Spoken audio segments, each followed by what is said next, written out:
The purpose of life and existence. Introduction. The great question of humanity. From the dawn of time, man has looked upward in wonder, asking the same silent question, why am I here? The vastness of the heavens, the rhythm of birth and death, the mysterious play of joy and sorrow, all press this question upon the human soul.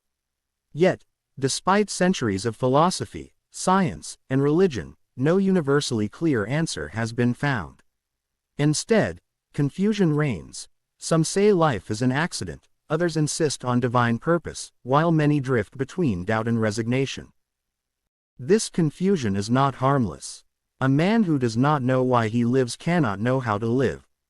He gropes blindly, building systems that collapse, searching for fulfillment in pleasures that leave him empty, or clinging to dogmas that no longer speak to his inner being.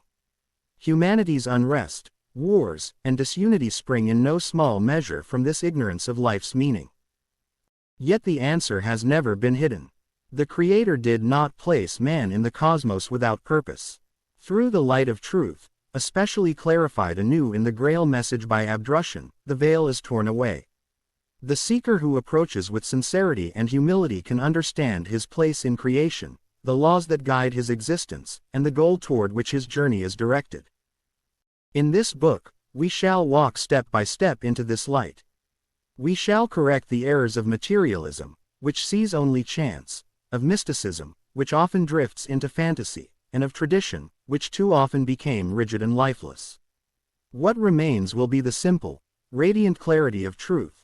Man is a spirit being placed within the cosmos to awaken, to mature, and to return, ennobled, to his source. The great question of humanity, therefore, is not merely theoretical. It is practical, urgent, and personal. Every man must answer it for himself. And he can, if he wills, by aligning with the eternal laws of God, which govern life with perfect justice and meaning. Chapter 1 Fate versus Accident. Is life random or guided? When a child is struck by illness, when a man loses his fortune, when nations fall into chaos, the question rises sharply, is this mere accident, or is there a deeper guidance? Our age, steeped in science, often answers, it is random. Life is chance. Events are accidents of matter. Yet, within the human soul, this answer never satisfies. The heart resists the cold verdict of meaninglessness. The Grail Message shines a liberating light here. Nothing in creation happens by accident. Every event, every encounter, every seeming coincidence stands within the great web of the laws of creation, eternal, living laws flowing from the will of God. These laws operate with the same reliability as gravity or the orbit of the stars. What we call fate is simply the natural outworking of these laws, set into motion by our own volition, thoughts, words, and deeds. The error of chance. Modern science explains life's complexity as the outcome of random mutations and blind forces.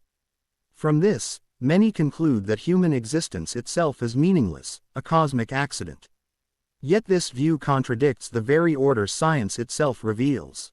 The cosmos is structured with mathematical precision, the human body with astonishing harmony, the laws of physics with unyielding consistency. Can blind chaos produce such lawfulness? The Grail Message affirms, no. Behind all natural laws lies the will of the Creator, which man can recognize through humble observation. Chance is but a word invented to cover ignorance. What we cannot trace, we call random. But if we could see the full threads of cause and effect, the interweaving of past actions with present circumstances, chance would disappear, and law would stand revealed. The reality of guidance. What, then, is fate? Abdrushin explains. It is the return of threads we ourselves once set in motion, whether in this life or before. Each thought, each deed, each inner attitude forms a seed, which must in time ripen into fruit. Thus the seeming accidents that befall us are in reality harvests of our own sowing.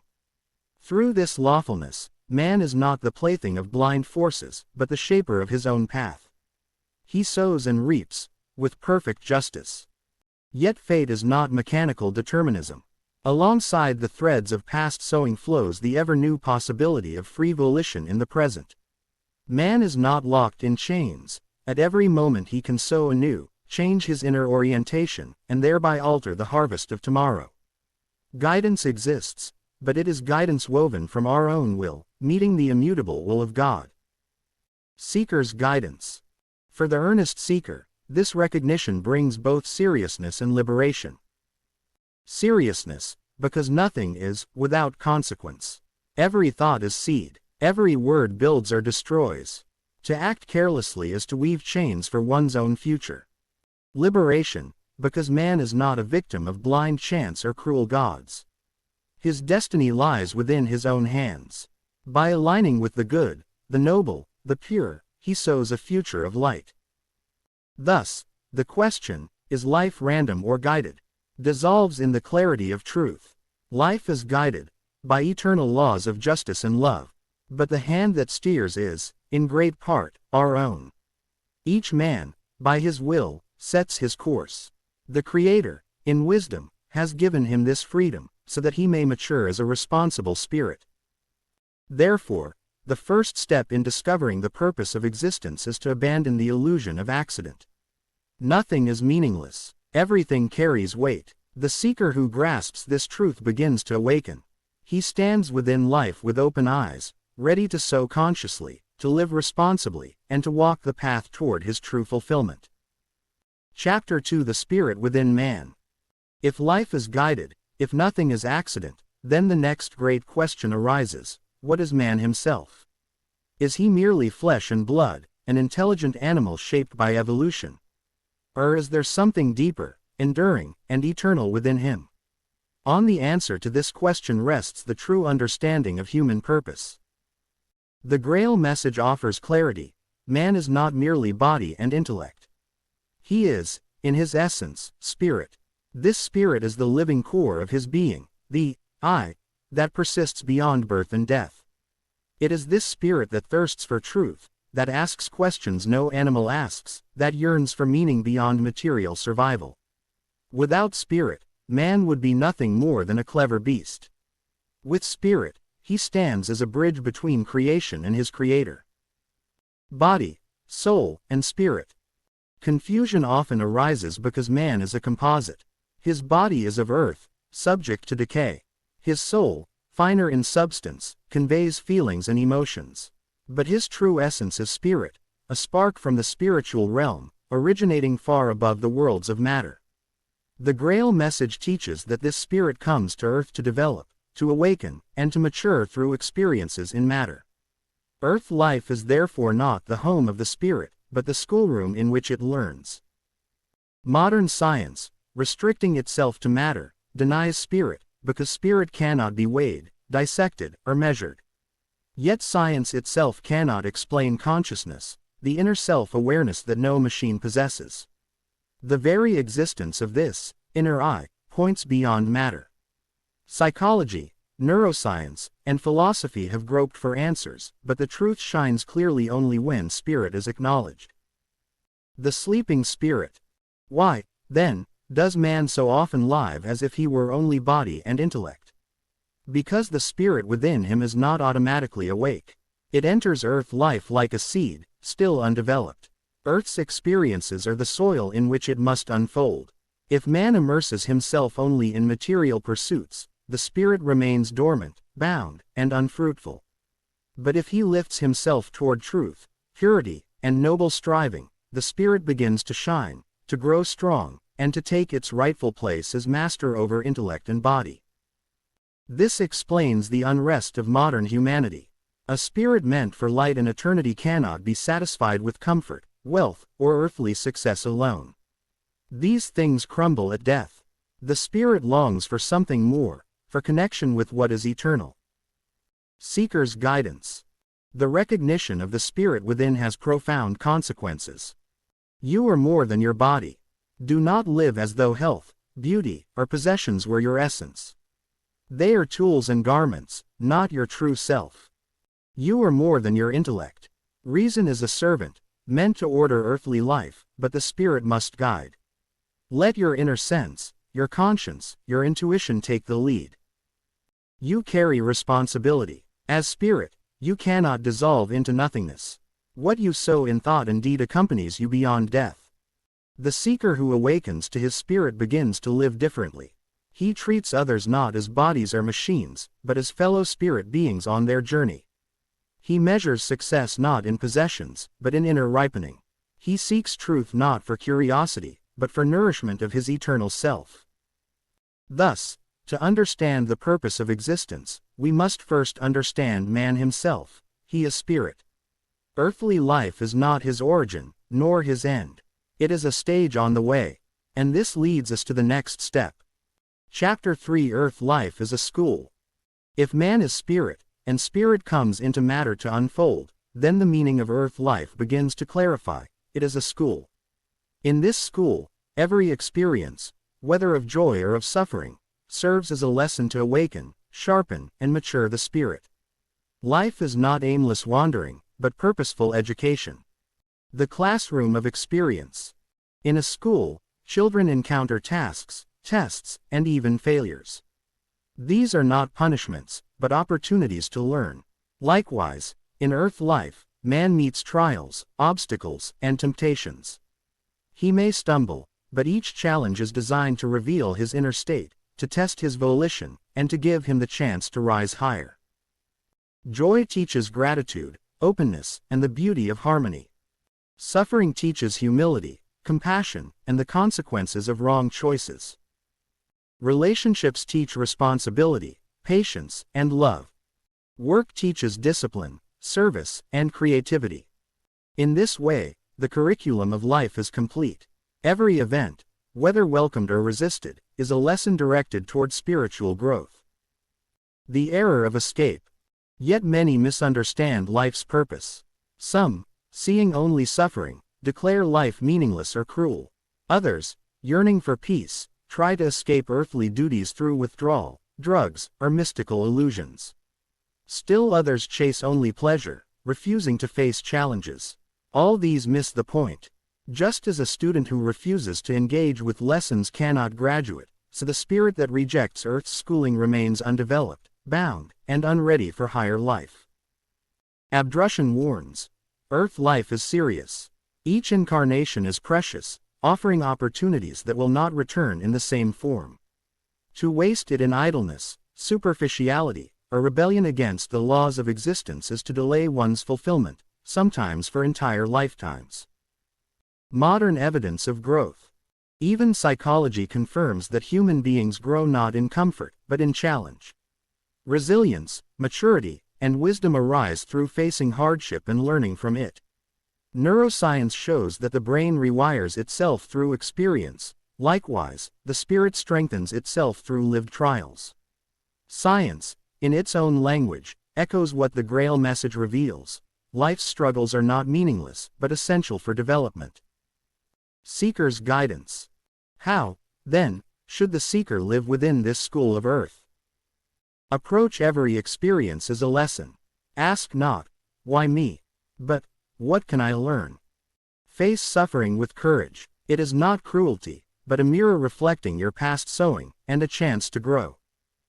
Do not waste joy. Use it to uplift, to thank, and to strengthen others. Engage fully. Do not run from duties, but fulfill them conscientiously, knowing they shape your spirit. The school of earth is temporary. Death will dismiss you from this classroom. But the fruit you carry out of it, the maturity, the purity, the clarity of spirit, remains eternally yours. That is the true treasure of existence. Chapter 4: The Law of Sowing and Reaping. One of the simplest truths of existence is also one of the most profound. What a man sows, that shall he also reap. This is not only a biblical phrase but a fundamental law of creation, affirmed with luminous clarity in the Grail Message. It explains destiny, justice, and the apparent inequalities of life. It shows that nothing comes by chance, and nothing is unjust. The operation of the law. Every thought, word, and deed is like a seed cast into the soil of creation. These seeds, subtle or visible, set in motion threads of energy that weave into the great tapestry of destiny. After a time, sometimes quickly, sometimes after years or even lifetimes, these seeds return as fruits to the sower. Good seeds bring joy, peace, and blessing. Evil seeds bring sorrow, conflict, and pain. The law is unfailing, impartial, and inescapable. Abdrushin describes it as a living mechanism. Human volition projects forms into creation, which then attract corresponding conditions and, in due course, return to the originator. It is not punishment, but harvest. The universe itself ensures that man experiences the results of his sowing. Modern echoes. Modern science begins to glimpse this reality. In psychology, it is recognized that repeated thoughts and behaviors create neural patterns, shaping character and destiny. In sociology, entire communities harvest the consequences of values sown across generations. Even physics, in the principle of cause and effect, mirrors this truth: nothing vanishes without consequence. The Grail Message carries this further into the realm of spirit, showing that every inner volition has eternal repercussions. The error of injustice. How often do people cry out, "Life is unfair"? Yet if the law of sowing and reaping is understood, injustice vanishes. What appears unfair is but the harvest of forgotten sowings, sometimes from long past lives. A person born into suffering is not cursed by God, but is receiving lessons shaped by his own prior deeds. Likewise, one born into privilege is not arbitrarily favored, but is reaping seeds once sown. Each is called to sow anew in this life, shaping tomorrow's harvest. Seeker's guidance. Sow consciously. Every thought and word is a seed. Plant kindness, truth, and purity if you wish to harvest peace. Do not envy others. Their harvest is theirs. Yours will come in due time from your own sowing. Do not despair at suffering. It is the harvest of past seeds, clearing the soil for new sowing. Trust in justice. Nothing escapes the law. Every debt is balanced, every good deed rewarded. The seeker who lives in awareness of this law no longer gropes in fear or resentment. He sees life as a just field where he himself holds the seeds. Destiny is not blind fate, but the outworking of his own volition. Chapter 5: The Law of the Attraction of Homogeneous Species. Closely linked to sowing and reaping is another fundamental law: the attraction of homogeneous species. Simply put, like attracts like. This law governs not only the physical world but also the realms of soul and spirit. It explains why certain people, situations, and influences cluster together, and why inner choices draw invisible companions and conditions. How the law operates.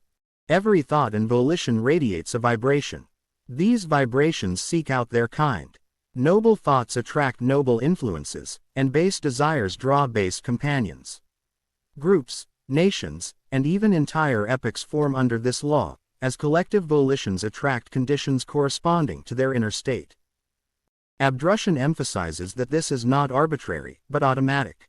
Just as magnetic fields align particles, so do spiritual radiations gather homogeneous species.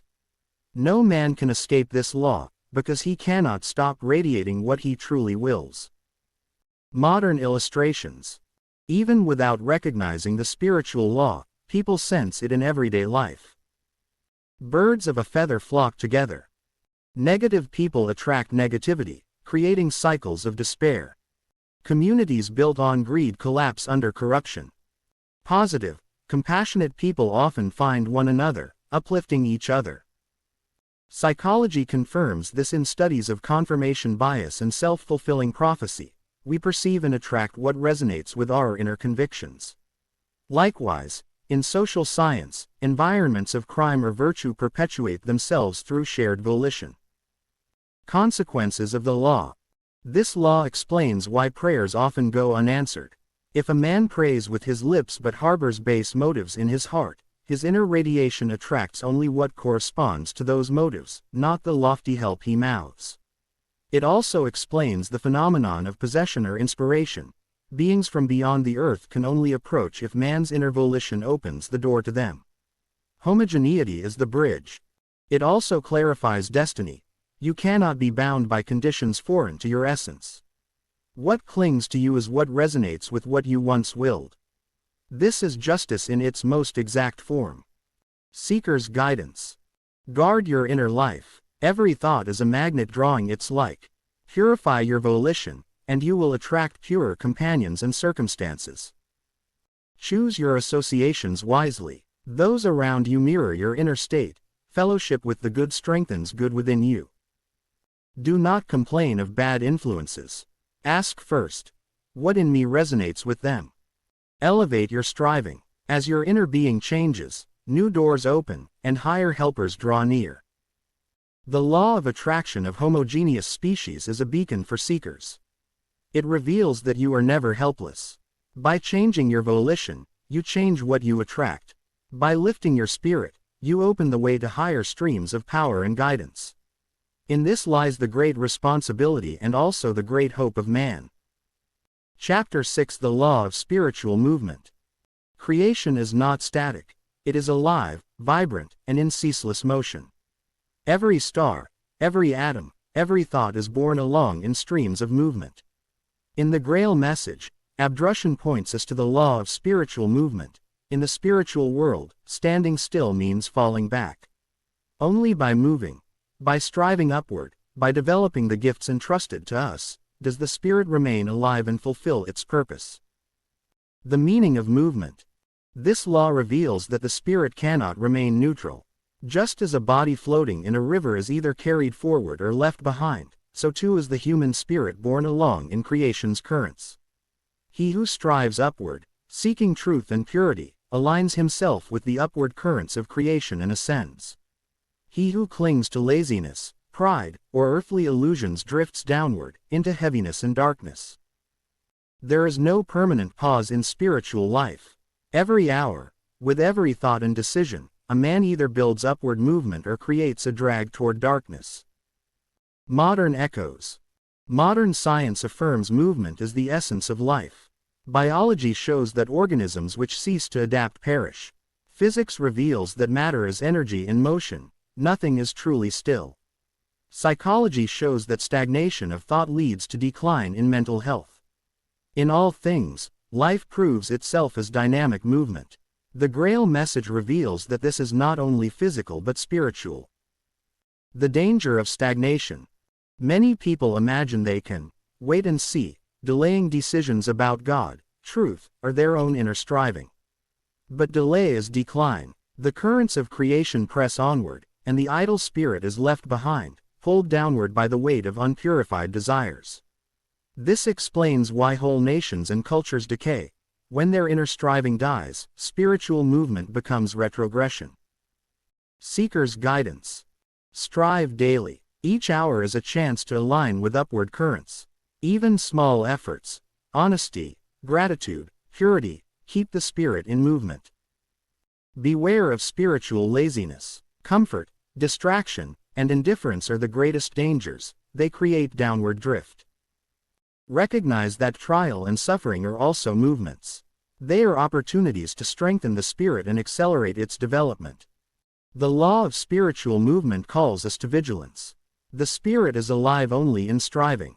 To live spiritually means to move, ever upward toward the light. Chapter 7: Superstitions and False Escapes. Wherever man loses the clarity of truth, superstition rushes in to fill the void. Superstitions promise shortcuts, escapes, or protection without inner transformation. But Abdrushin warns, such paths are false, leading not to liberation but to deeper entanglement. The nature of superstition. Superstition is born from fear and ignorance. When man no longer understands the laws of creation, he invents tales of spirits to be bribed, charms to be worn, or rituals to be repeated. Instead of facing the responsibility of his sowing and reaping, he seeks an external escape. But the laws of creation do not bend to spells or amulets. Only genuine change in volition alters destiny. Common false escapes. Charms and amulets. People wear objects for luck or protection, believing metal or stone can shield them from consequences. But these are powerless against the spiritual laws. Fear of demons and curses. Many imagine dark beings forcing fate upon them. In truth, such influences only approach where man's own volition has created homogeneity. Astrological fatalism. Belief that stars bind destiny creates resignation, when in reality, man's free volition determines how influences are used. Appeasement rituals. Sacrifices or offerings to spirits reflect man's fear, not divine truth. No ritual can erase the harvest of past sowing. Modern illustrations. Sociology shows that in times of uncertainty, economic crises, wars, pandemics, superstitious practices rise. Surveys reveal that even educated people often resort to charms or rituals when anxious. Psychologists confirm that these serve as coping mechanisms, reducing fear but not altering reality. In contrast, real change comes only from inner transformation. A gambler who carries a lucky charm still faces the law of probability and the law of his own habits. A liar who seeks protection from curses cannot escape the web his dishonesty has woven. Seeker's guidance. Reject false crutches. No object or ritual can change your fate. Only your volition can. Face life with courage. Fear drives superstition. Trust in the laws of creation dissolves it. Learn the true laws. Sowing and reaping, attraction of the homogeneous, and spiritual movement. These explain all destiny more clearly than any charm or spell. Do not mock the superstitious, but guide them gently to truth. Behind superstition lies an earnest longing for protection. Show that true protection lies in purity of spirit. Superstition is a shadow of man's forgotten knowledge of the laws. It proves that deep within, he senses forces beyond the visible, but misinterprets them. To escape superstition, man must awaken anew to the clarity of the laws of God. Then he no longer cowers before imagined demons or clings to powerless charms. He stands firm, free, and strong in truth. Chapter 8: Materialism and Nihilism. In every age of human history, errors have arisen that sought to obscure the purpose of existence. In our time, two of the most powerful distortions are materialism and nihilism. Both cut man off from his true essence, chaining him to the transient and leaving him blind to the eternal. The rise of materialism. Materialism reduces man to a body and brain, denying the spirit within. It declares that thought is merely chemistry, love only hormones, and destiny nothing but chance. This worldview, born in part from the rise of modern science, has brought immense progress in technology, medicine, and comfort. Yet it has also blinded millions to the higher meaning of life. Science and reductionism. Neuroscience often claims consciousness is nothing but neural firing. Physics describes the cosmos as matter and energy without purpose. Consumer culture. The global economy thrives on materialism, urging man to define himself by possessions, achievements, or appearances. Education. Many schools train the intellect while starving the spirit, leaving young people brilliant in analysis but poor in meaning. Abdrushin unmasks materialism as a distortion. The human spirit, he affirms, is the true core of man, eternal and independent of the brain. The brain is only a tool for earthly functioning.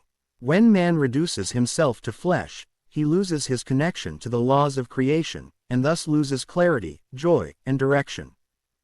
The despair of nihilism. Where materialism denies the spirit, nihilism denies meaning itself. Nihilism claims life has no purpose, morality no foundation, existence no goal. Nietzsche's declaration that God is dead has echoed through modern culture, leaving generations adrift. Youth culture. Surveys show rising hopelessness among young people, many questioning whether life has any purpose at all. Philosophy. Modern nihilistic thought often concludes that values are arbitrary, truth is relative, and destiny is empty. Social decay. Where meaning is denied, addictions, violence, and despair flourish. Abdrushin shows that nihilism arises when man disconnects from the spiritual laws. Without knowledge of sowing and reaping, of the eternal spirit, of the goal of ascent, life does seem meaningless. But this despair is not truth, it is only the shadow cast when the light of knowledge is hidden. Seeker's guidance. Recognize that matter is not all. The joy of love, the nobility of sacrifice, the longing for eternity, these point beyond chemistry to the spirit within. Refuse the emptiness of nihilism. Life has purpose. the awakening and development of your spirit through experiences in creation. Use science and intellect rightly. They are tools, not masters. Let them serve the higher knowledge of the spirit. Materialism and nihilism are two prisons of our age. But their walls crumble when man remembers that he is spirit, destined for light. Chapter 9 Religious Misinterpretations. If materialism and nihilism deny the spirit, religious misinterpretations distort it. Much confusion today arises not from open denial of God, but from distorted portrayals that obscure his laws. Abdrushin warns, where human dogma replaces truth, seekers are misled into bondage instead of liberation. The roots of misinterpretation. Religions began with revelations from the light, but human weakness soon clothed them with earthly desires, power struggles, and intellectual systems. Instead of living faith, dogmas grew. Instead of spiritual clarity, fear and superstition ruled. Examples abound. Eternal damnation. Many religions depict God as wrathful, condemning men eternally for errors, rather than showing him as perfect justice working through sowing and reaping. Blind faith. Instead of encouraging understanding, some traditions command unthinking obedience, as if God feared human reasoning. Rituals over life. Man is taught that salvation lies in rites, sacrifices, or pilgrimages, while neglecting daily purity of thought and deed. Authority and control. Clergy often claim exclusive power to interpret God's will, reducing the seeker's responsibility for personal striving. Modern effects. Disillusionment. Many abandon religion entirely, equating its distortions with truth itself. Surveys in the West show rising nones, people with no religious affiliation, often due to disappointment with dogma. Fanaticism. In contrast, others cling rigidly to traditions, even justifying violence, oppression, or division in God's name. Confusion. Earnest seekers are caught between atheism and fanaticism, struggling to find clarity amid contradictions. Abdrushin's clarity. The Grail Message restores the pure picture. God is not wrathful, but his perfect laws return to each man only what he himself has set in motion. Faith must be alive through understanding, not blind submission but conscious recognition of the truth. Rituals have no value without inner change. The only true worship is life lived in purity and gratitude. Each human being stands personally before God, responsible for every thought, word, and deed. No priest can absolve or transfer this responsibility. Seeker's guidance. Separate eternal truth from human distortions. Where teachings contradict love, justice, and clarity, they are human additions. Do not throw away truth with dogma. Seek the living core. God's laws active in your daily life. Take responsibility. No religion can save you, only your own striving in harmony with the laws can. Religious misinterpretations are dangerous because they bind earnest seekers in illusions while convincing them they are safe. But once unveiled, these errors free man to walk the living path of truth. Chapter 10 Work as Service. Work is often misunderstood. To some, it is a burden to be endured until rest comes. To others, it is merely a means to survival or to gain wealth. Yet in truth, work is service, a divine opportunity for man to contribute to the harmony of creation. The deeper meaning of work. Every spirit incarnated on earth carries within a longing to give, to create, to serve. Work is the channel through which this longing finds earthly expression. It is not punishment, nor an accident of economic systems, but part of the eternal law. Work ennobles. By striving, man develops discipline, perseverance, and responsibility. Work connects. Each man's effort links with others. The farmer feeds, the builder shelters, the teacher enlightens. In this mutual exchange, life is upheld. Work refines. Every honest task, however humble, sharpens the spirit when performed in purity and gratitude. Abdrushin makes clear, the value of work is not measured by position or pay, but by the spirit with which it is done. The humblest sweeping of a floor, if done with love and loyalty, serves creation more than the most glamorous post pursued in vanity. The error of modern work culture. Exploitation. Work reduced to profit, with human beings treated as tools. Idleness. Work avoided as a curse, replaced by restless seeking of leisure or easy gain. Egoism. Careers pursued not for service but for self-exaltation, power, or applause. These distortions leave many feeling empty, burnt out, or enslaved. The soul finds no nourishment when work is divorced from meaning. Seeker's guidance. Approach your daily labor as service to God and man, whether paid or unpaid, visible or hidden. Let joy flow into your work by giving it your best, knowing it contributes to the whole. Refuse to measure dignity by salary or recognition. What matters is the purity of your will behind it. Remember, true work serves life, uplifts others, and refines the worker himself. Work is not drudgery but worship. When the spirit works with gratitude, even the smallest task becomes radiant with meaning. Chapter 11. Relationship is a mirror. Human beings are not isolated islands. We are placed among others so that, through interaction, we may awaken, grow, and correct ourselves. Every relationship, family, friendship, marriage, or even brief encounters, serves as a mirror in which the spirit sees itself. The law reflected in relationships. The law of sowing and reaping works in relationships with special clarity. The qualities we nurture within ourselves are reflected back to us through others. Kindness invites kindness. A gentle word sows peace and often reaps harmony. Harshness returns harshness. An impatient spirit often finds impatience mirrored in others. Unresolved faults appear. That which irritates us most in others often points to weaknesses we ourselves carry. Thus, every relationship is a teaching ground. Instead of blaming others for pain or disappointment, the seeker asks, "What is this encounter showing me about myself?" The gift of relationships. Family, parents, siblings, and children test love, patience, and responsibility. Through family bonds, man often learns sacrifice and forgiveness. Friendships. True friends mirror our strengths and weaknesses honestly, helping us grow. Marriage. This union, when rightly entered, is a mirror of the deepest kind, revealing not only joy but also hidden shadows to be purified. Strangers and foes. Even brief or painful encounters hold lessons. The enemy may expose pride, the stranger may awaken compassion. Distortions of relationships. Possessiveness. Treating others as property rather than as free spirits. Dependency. Seeking salvation in another instead of standing upright before God. Evasion. Avoiding relationships altogether to escape self-confrontation. These distortions rob relationships of their higher purpose. Seeker's guidance. Receive every relationship as a gift for your growth, even when it is challenging. Observe carefully. What does this person awaken in you?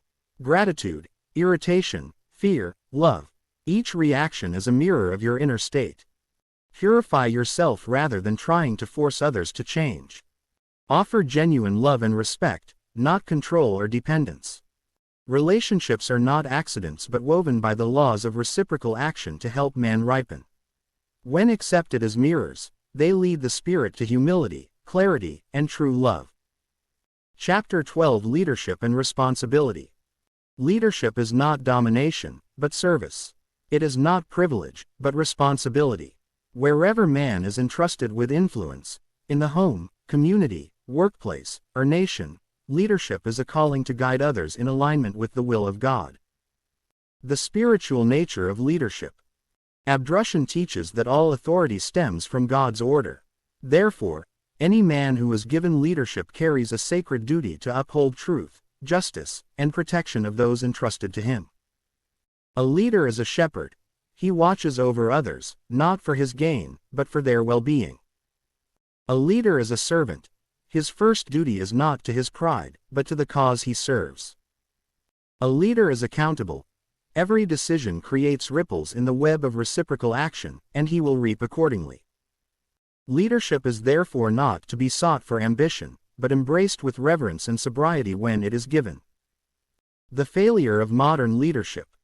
The world suffers greatly today because most leaders abandon responsibility for self-interest. Political leaders often use power for enrichment, forgetting the people they serve. Business leaders may sacrifice integrity for profit, reducing workers to numbers. Family heads at times neglect duty, leaving children or spouses without guidance or protection. The result is corruption, mistrust, and broken societies. Where leaders exploit rather than serve, decay sets in. Modern evidence. Research in organizational psychology confirms that servant leadership, where the leader empowers, protects, and uplifts others, produces stronger, healthier communities than authoritarian or exploitative models. True leadership is rooted not in control, but in integrity and selfless service. Seekers' guidance.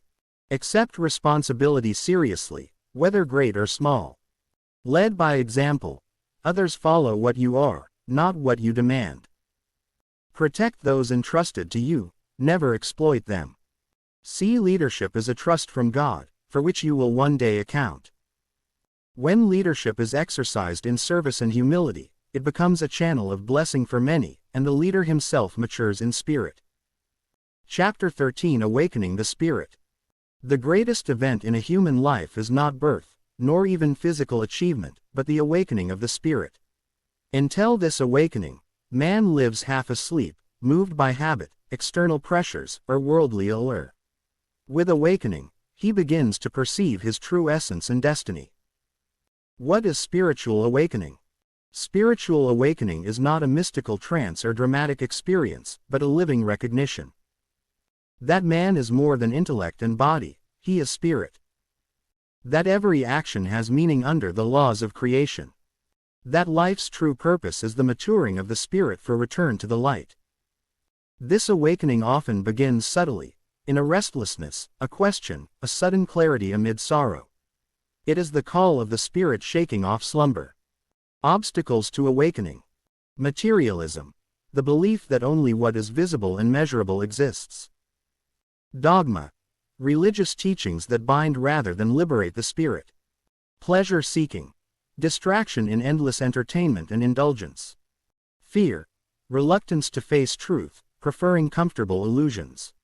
These obstacles numb the inner voice, delaying the great turning point. Modern evidence. Psychology notes a phenomenon called existential awakening, moments when individuals recognize the emptiness of superficial pursuits and begin seeking deeper meaning. Neuroscience also shows that practices like meditation or quiet reflection shift the brain toward states of clarity and compassion, aligning with the inner call of the spirit. Seekers' guidance. Cultivate stillness. The spirit speaks quietly, beyond noise and distraction. Observe the laws.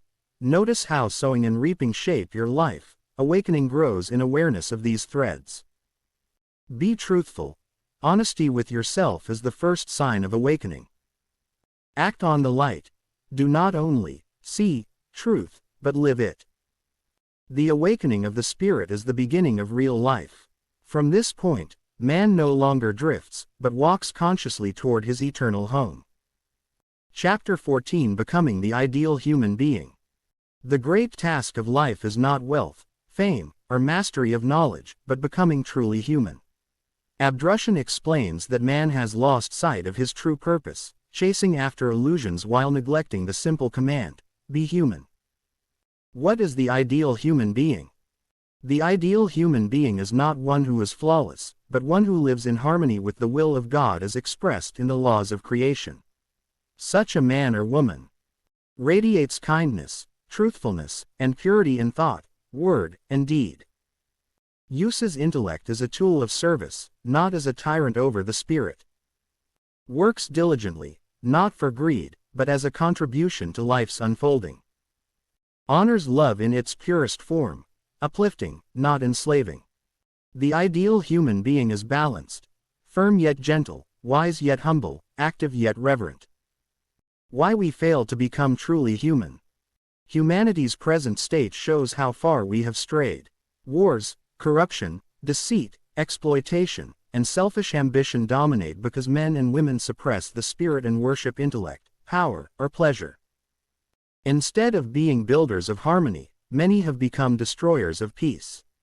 Yet, the laws of creation do not bend. Each individual must reap what they sow. Only a conscious turning can restore the true image of man. Modern evidence. Positive psychology today emphasizes character strengths such as honesty, compassion, fairness, and gratitude as the foundation of well-being and flourishing. Neuroscience also shows that living in alignment with values of kindness and cooperation strengthens the brain's empathy pathways, proving that man thrives when he lives as he was meant to, human in the highest sense. Seeker's guidance. Guard your thoughts. Each thought is a seed that shapes your character. Choose truth over convenience, even when it costs you. Serve where you can, for in service the spirit matures. Resist arrogance. Humility opens the way for light to flow through you. To become the ideal human being is not an unreachable dream. It is a daily path, 1,000 small decisions aligned with truth. Step by step, the seeker sheds what is base and radiates what is noble. This is the true fulfillment of life's purpose. Chapter 15. Return to the spiritual realm. Earthly life is a passage, not a final home. The spirit originates beyond the material world, and after completing its journey here, it is destined to return to its true homeland, the spiritual realm. The journey of return. Abdrushin explains that the spirit descends into matter to mature, like a seed planted in soil. Through experiences, struggles, and victories, it ripens. Once matured, it is drawn upward by the law of spiritual gravity, returning to the realm of light. But if the spirit wastes its opportunities, clinging to materialism, indulging in vice, or neglecting awakening, it remains unripe. Such a spirit cannot ascend, but must wander in denser planes until it either awakens or withers away. Death is transition, not end. Death is not annihilation, it is the shedding of the earthly cloak. At death, the spirit steps into the beyond, clothed in finer coverings corresponding to its inner state. A pure, light-filled spirit experiences upliftment and peace. A darkened, impure spirit experiences heaviness, fear, and confinement. Thus, the beyond is not a judgment imposed from outside, but the natural unfolding of what the human being has become within. Modern evidence. Near-death experience research has documented consistent patterns, feelings of release, encounters with light, panoramic reviews of one's life, and the recognition that love and truth are the highest values. While science debates the mechanism, the testimony confirms Abdrushin's teaching. Man continues beyond physical death, shaped by his inner essence. Seeker's guidance. Live daily as if preparing for a return journey, because you are. Detach from blind clinging to possessions, you cannot carry them beyond. Strengthen your spirit through truth, love, and service, only these endure. Meet death with trust, not fear, for the spirit that has awakened knows it is going home. The return to the spiritual realm is the great goal of life. To reach it joyfully, man must awaken, mature, and live rightly on earth. Then death ceases to be terror. It becomes liberation, the opening of the gates to eternal life. Conclusion. The purpose is clear. The restless questioning of humanity, why am I here? What is the meaning of life? Has echoed through philosophy, science, and religion for millennia. Yet, as the light of the Grail Message makes plain, the answer is neither hidden nor complicated. It is written into the very structure of creation. The purpose of life is the maturing of the human spirit, so that it may return home to the spiritual realm, radiant, free, and perfected. Clearing away the fog. The errors of superstition, the narrowness of dogma, the denial of materialism, and the despair of nihilism have all clouded the vision of mankind. People sought salvation in charms, rituals, philosophies, and even in the denial of life's higher meaning. Yet the laws of creation stand immutable, quietly guiding every step, revealing that nothing is random. The law of sowing and reaping ensures justice. Nothing is meaningless. Earth life is a school for the spirit. Nothing is futile. Every struggle offers a chance to awaken and mature. Once these truths are grasped, the fog lifts. Confusion gives way to clarity, and fear yields to confidence. The thread of evidence. Modern discoveries increasingly point in the same direction. Neuroscience affirms the power of inner transformation on health and joy. Physics points to an ordered universe of laws, not chaos. Psychology shows that meaning, love, and purpose are essential for human flourishing. Near-death testimonies reveal continuity of consciousness and the primacy of love. These are not proofs in the intellectual sense, but signs that the structure of creation harmonizes with the truths proclaimed in the Grail Message. The call to responsibility. Knowing the purpose is not enough, it demands response. Every human being must choose daily whether to remain asleep in material distractions or to awaken to the higher call. Each thought, word, and action either strengthens or weakens the spirit's readiness for return. Responsibility cannot be shifted to priests, gurus, scientists, or philosophies. It rests on the individual. The way forward. For the earnest seeker, the way is simple, though not always easy. Awaken your spirit. Let it guide above the intellect. Live in harmony with the laws. Truth, love, and justice are your compass. Serve humanity. True greatness lies in contribution, not domination. Prepare for return. Life on earth is brief. Eternity awaits. The purpose is clear.